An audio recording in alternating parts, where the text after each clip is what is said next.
Bonjour, chers spectateurs de Inspire Live, New Ideas for a New World. Today, ou aujourd'hui à Paris, avec deux cofondateurs de Call for Team, une autre plateforme de l'économie collaborative. Ils ont une superbe idée et je me suis dit, je m'invite chez eux pour parler avec eux sur leur plateforme et sur leur idée et leur vision qui est juste extraordinaire. Donc, à ma droite se trouve Antoine Vagnon, cofondateur de Call for Team, également Soka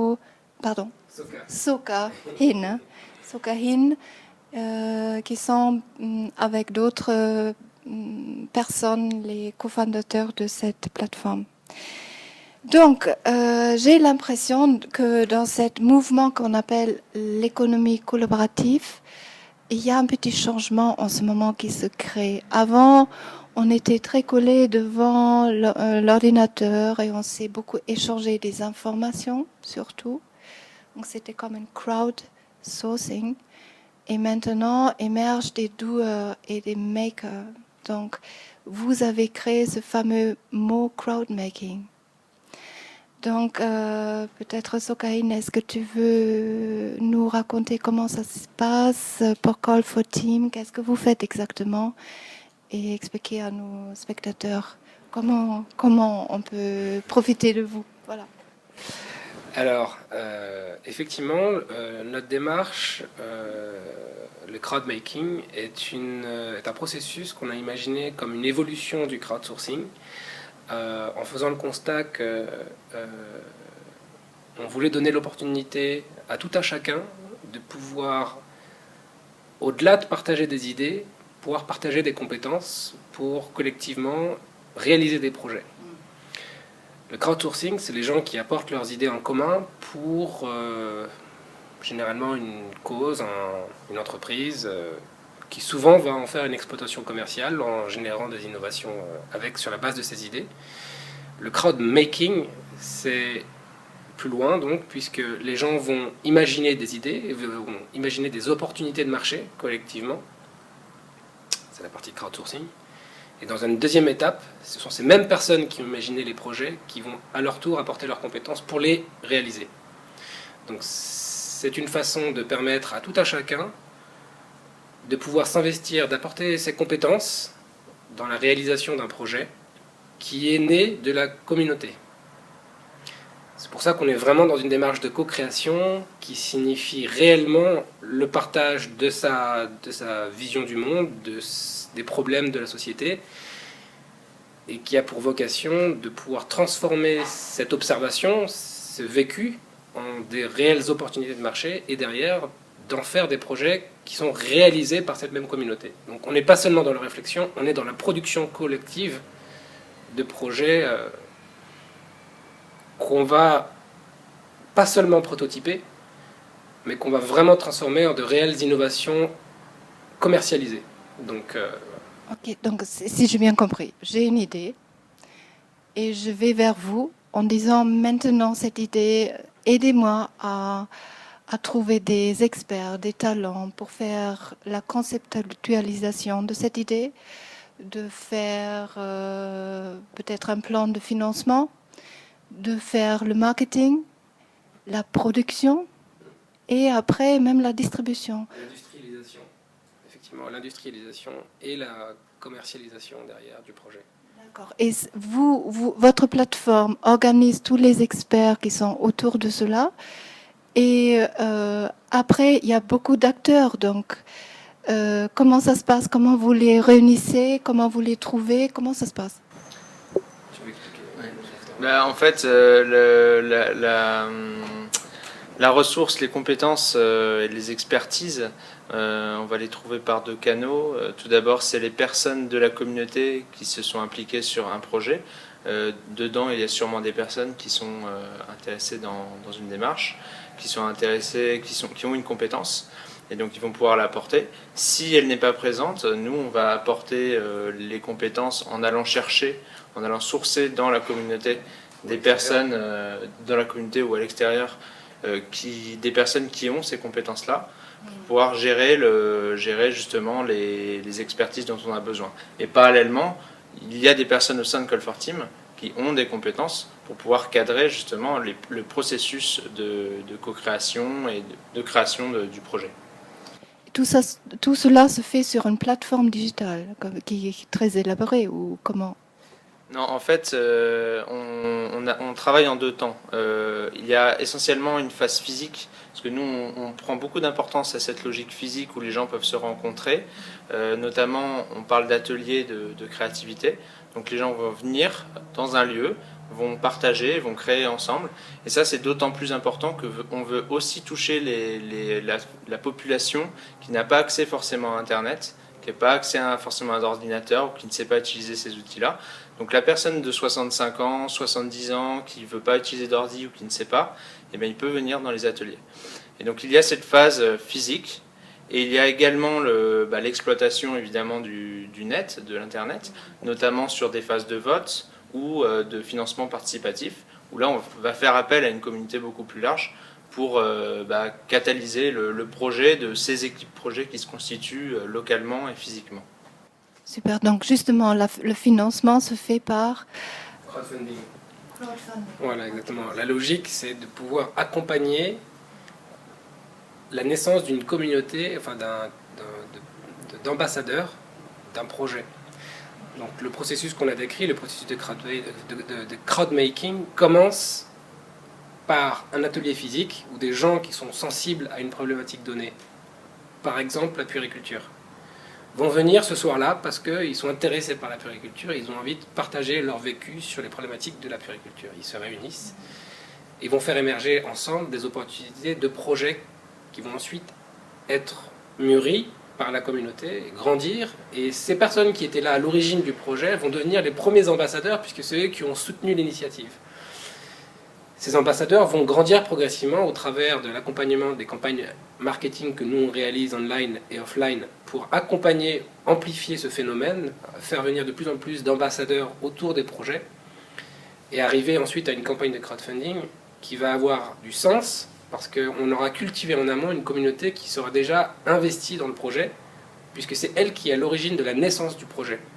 À la différence du processus traditionnel qui est de dire moi j'ai une idée, je vais chercher trois associés pour créer une entreprise, je vais réaliser mon projet. Avec une banque qui ne me finance pas toujours forcément. Pas toujours, exactement. Arriver peut-être à un prototype et ensuite le tester. Et espérer trouver une communauté qui soit là. Donc là, la logique est complètement inversée puisque l'objectif c'est de commencer par créer une communauté qui fait émerger le besoin, qui du coup est le premier ambassadeur parce qu'il en est le premier acheteur également. Et derrière, de faire mûrir cette communauté, la faire grandir et arriver à réaliser des campagnes de crowdfunding qui ont du sens parce que on n'est plus en train de parler de 50, 100 personnes qui vont pouvoir backer le projet, mais potentiellement 500, 1000, 2000 personnes selon la taille de la communauté qui s'est rattachée au projet et arriver à des campagnes de crowdfunding qui font un vrai tremplin. Donc c'est aujourd'hui une force que nous, on met en avant auprès de notre partenaire Ulule dans la mécanique de crowdfunding, qui est comment créer en amont des campagnes de crowdfunding une communauté de personnes qui va être là pour backer fortement le projet qui est en train de naître. Extraordinaire. Et comment après, est-ce que vous rémunérez les différents acteurs financièrement ou est-ce que tout le monde participe un peu bénévolement? Comment on doit le comprendre? Alors, tout le processus de créativité est un processus qu'on pourrait croire, qu'on pourrait dire qui est gratuit, mais c'est un terme qu'on n'aime pas. On préfère parler d'investissement temporel. C'est un investissement où nous on fournit finalement des outils collaboratifs à cette communauté, librement. Ces outils sont l'accès à des locaux pour étudier, pour pouvoir partager, travailler avec des partenariats qu'on noue avec les espaces de coworking. L'accès à des Fab Labs pour pouvoir prototyper. Pareil, donc on est en train de nouer tout un réseau de partenaires Fab Lab en Ile-de-France. et les plateformes de crowdfunding qui sont pour nous le tremplin pour pouvoir réaliser derrière l'opération de financement pour du prototypage. Ces outils sont donc complètement sont accessibles, libres sans coût pour les équipes projet. L'idée, c'est de leur fournir des outils qui vont permettre collectivement de générer de la valeur, et c'est sur cette valeur commune que l'ensemble des partenaires vont être rétribués. Donc on demande à nos partenaires de prendre un risque en croyant dans les projets qui vont naître chez eux, les espaces de coworking, les Fab Labs, et de dire vous allez avoir une part de rétribution finalement sur la valeur qui est générée par le projet que vous avez soutenu en acceptant ces projets chez vous. Donc c'est pour ce sens que nous, on a un travail important de partenariat avec ces acteurs de l'économie collaborative pour réussir à créer finalement un réseau aussi complet que possible, qu'on réalise également avec la Fonderie, qui est très acteur dans ce maillage des acteurs du coworking, des tiers-lieux, des hackerspace, makerspace. Si je vous demandais maintenant les valeurs principales, d'où émerge ce projet? J'ai senti fortement que derrière ce projet, vous avez des valeurs humaines qui sont très très forts. Est-ce que vous voulez citer quelques-uns? J'ai noté quelques-uns. Ça m'a beaucoup touchée parce que c'est vrai, c'est un fort moteur. Et après, quand on voit tout ça, ça peut que aller. Donc, quelles sont... Et peut-être vous voulez en parler un peu? Je vais en dire quelques-unes. Et puis... Parce il y a différentes valeurs. C'est vrai qu'on est une core team qui est assez hétéroclite, donc on est un mix de plein de valeurs. Et si je pouvais parler de valeurs principales, pour moi, c'est vraiment arriver à donner la capacité aux personnes de pouvoir s'épanouir dans des projets qui leur ressemblent, qui améliorent leur quotidien et qui améliorent leur bien-être. Et c'est aussi la volonté de diffuser en masse des produits ou des services qui sont vertueux et qui améliorent la société. Donc c'est vraiment dans une logique d'amélioration du quotidien de chacun, d'émancipation de la personne, de bien-être de chacun. Voilà. Si c'est pas inspirant, je ne sais pas qu'est-ce que ça peut être. Alors moi, voilà, évidemment, je partage tous les sujets qu'Antoine évoque. Je vais peut-être compléter avec une dimension économique, puisque parmi les valeurs qu'on défend, il y a l'ambition de faire de ce projet un levier de croissance économique. C'est un discours qui peut sonner politique, mais pourtant qui pour nous est une réalité quotidienne, puisque malheureusement, il y a tellement de gens en chômage que nous, on imagine ce projet comme une opportunité de revoir un modèle de commerce dans lequel les échanges entre les parties prenantes sont équitables. C'est pour ça qu'on pourrait croire... On pourrait tenter de parler de commerce équitable, même si ce n'est pas du tout la même chose. Mais la réalité derrière, c'est que la façon dont le commerce est construit, pour nous, se traduit par une profonde sincérité, finalement, dans la façon dont la valeur va être repartagée entre les différents acteurs, et surtout les producteurs, les réels travailleurs de notre processus. Au travers du processus qu'on a décrit, les réels actionnaires qu'il va y avoir sont ces équipes. Nous, finalement, en tant qu'entreprise, nous n'avons aucune propriété intellectuelle des projets qui sont réalisés. C'est vraiment très très important. C'est-à-dire qu'on dit finalement que c'est la manpower, c'est les producteurs, les travailleurs qui sont actionnaires de leurs produits grâce au temps qu'ils ont investi dans leurs projets. Et non pas un actionnaire qui apporte financièrement de l'argent et qui du coup possède du coup une part du projet.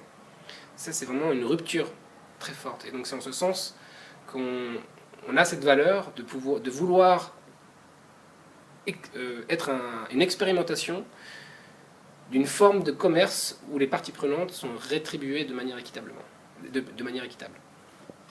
Vous voyez maintenant pourquoi je voulais vous présenter ce projet. Je crois que ça redonne aussi la souveraineté d'une certaine manière à chacun et chacune. Ils peuvent exprimer leur créativité et aussi voir le produit émerger grâce à d'autres personnes qui contribuent, grâce à d'autres communes. Et c'est très très beau ensemble.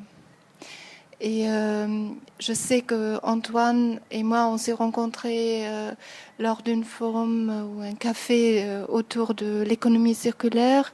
Je sais que vous avez quand même ce but-là aussi que ces projets-là sont dans cette direction-là, c'est-à-dire contribuer à une durabilité, à un renouvellement du produit ou à un recyclage d'une certaine manière.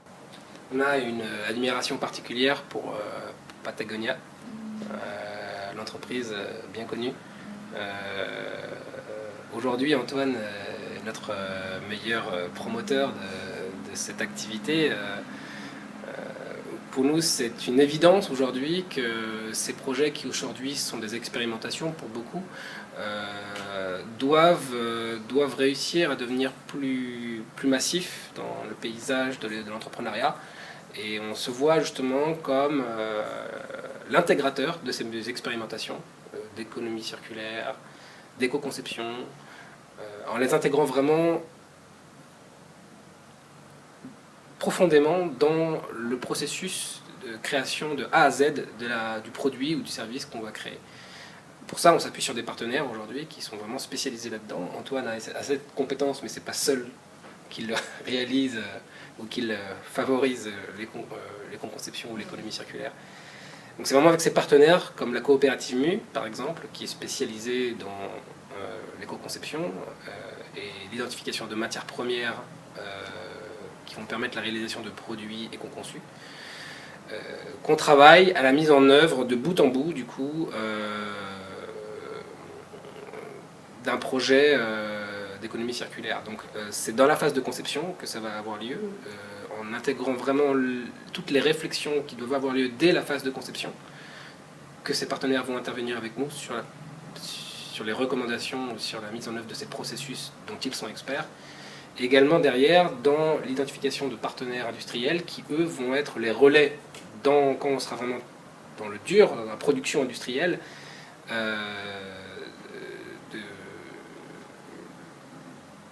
de la concrétisation d'un projet prototypaire en un réel projet industriel. Pour nous, ça a vraiment deux intérêts de se cadrer sur cette logique d'économie circulaire. C'est avant tout d'être cohérent dans l'ensemble de nos valeurs, que ce soit sur la fabrication des produits, que sur notre processus global ou sur le fonctionnement même de Call for Team, cette logique de responsabilité et de prise en compte des externalités négatives de notre activité. Et ça, c'est vraiment important, on veut vraiment tout prendre en compte. Et l'autre chose, c'est que finalement, l'économie circulaire, c'est pour nous un moyen de répondre à la fois à nos valeurs, mais aussi d'avoir une puissance économique qui est quand même très importante, puisque ces modèles qui sont vertueux et qui n'ont pas ou peu d'externalités sont en plus économiquement très performants. Donc effectivement, c'est encore des expérimentations, un début, mais nous, on croit dur comme fer que c'est des modèles qui reconstruiront le monde de demain. Voilà. Moi aussi. Très beau et merci. Et tu m'as parlé tout à l'heure aussi d'une certaine groupe social qui est un peu mis à l'écart maintenant, qui pourrait apporter énormément d'expertise et une grande force dans ces projets, et c'est les personnes retraitées, donc, ou même des personnes qui sortent de leur travail à 50 ans, 60 ans. Notre démarche, elle est de pouvoir parler aux citoyens. Pour parler aux citoyens, il faut être capable de transformer notre activité en une activité compréhensible par le plus grand nombre. Et notre meilleure illustration de ce travail, c'est de pouvoir intégrer des personnes qui sont effectivement à la retraite. C'est un bon exemple pour nous, pour montrer comment ce projet est accessible à tous. Alors, pour rentrer un peu dans le détail, notre démarche, elle est de pouvoir collectivement imaginer des services qui répondent aux maisons de retraite, d'une part. C'est un premier sujet. Et le deuxième sujet, c'est de permettre aux personnes qui partent à la retraite de pouvoir découvrir qu'est-ce que c'est que le collaboratif et comment utiliser cette activité comme un tremplin pour accéder à des projets qu'ils peuvent réaliser au-delà de leur ancienne vie professionnelle. qu'elles soient dédiées à des projets citoyens ou qu'elles soient dédiées à des projets économiques, peu importe, les deux sont possibles. Et donc du coup, c'est tout cet accompagnement-là qu'on est en train de mettre en œuvre pour faire en sorte que dans la communauté Call for Team, on trouve certes des personnes qui ont 20 ans, 30 ans, mais 40 ans, 50 ans, 60 ans, 70 ans, parce que dans la communauté, on accueille finalement celui qui a besoin de s'exprimer sur les sujets de la vie, sur les problèmes du vécu, que ce soit à 20 ans ou à 70 ans.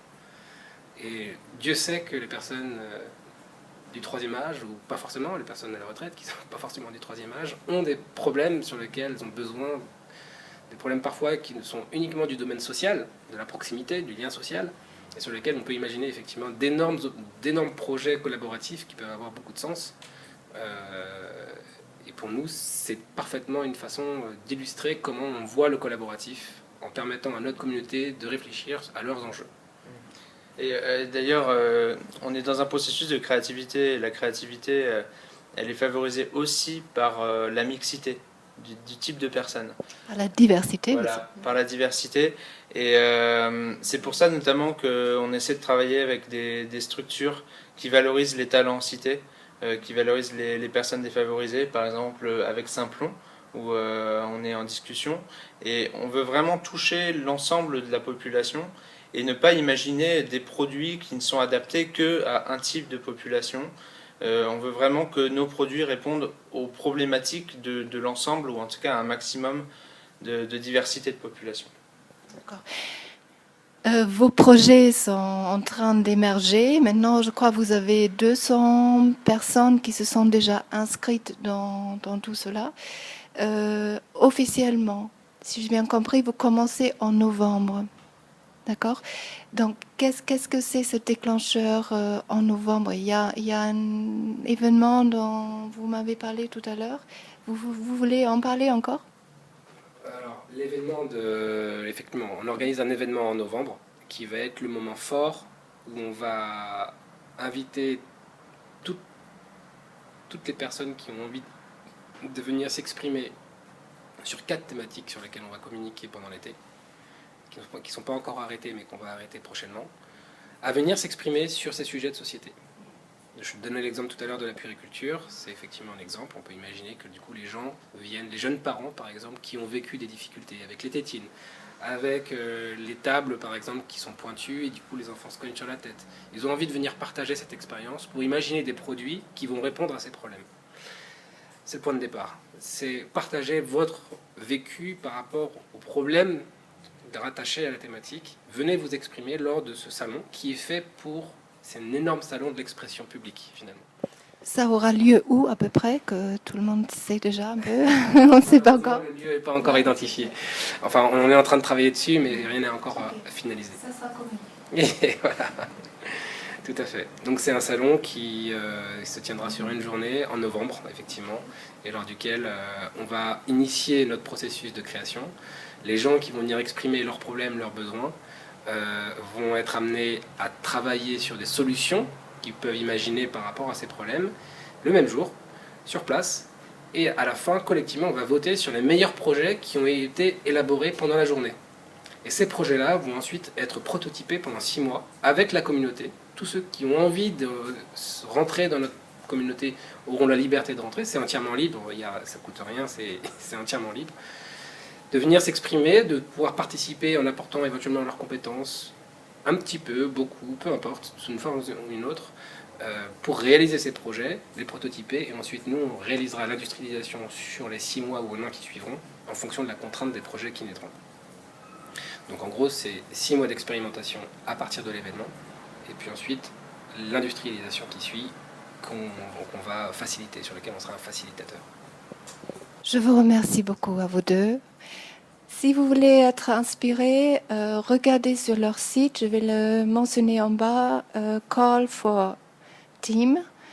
Et aussi, on va mentionner tous les collaborateurs qui sont avec vous et aussi les, comment on appelle ça encore, les sources dont vous vous appuyez comme Fab Lab et les partenaires. On va les mentionner aussi, comme ça, ça sera plus connu. Oui. Est-ce que vous voulez ajouter encore quelque chose qui vous semble important? Tout est dit, tout est fait. Tout est dit, rencontrez-nous. D'accord. On organise des after-work, donc des soirées, donc des ateliers physiques dans des cafés, sous un même format qu'un café philosophique. Sauf que là, c'est un café de rencontre, un espace de rencontre, où vous pouvez venir nous rencontrer pour découvrir plus en détail comment ça fonctionne. Et ces événements sont communiqués sur notre site web tous les 15 jours. D'accord, merci. Alors à très vite, j'espère. Merci. Merci.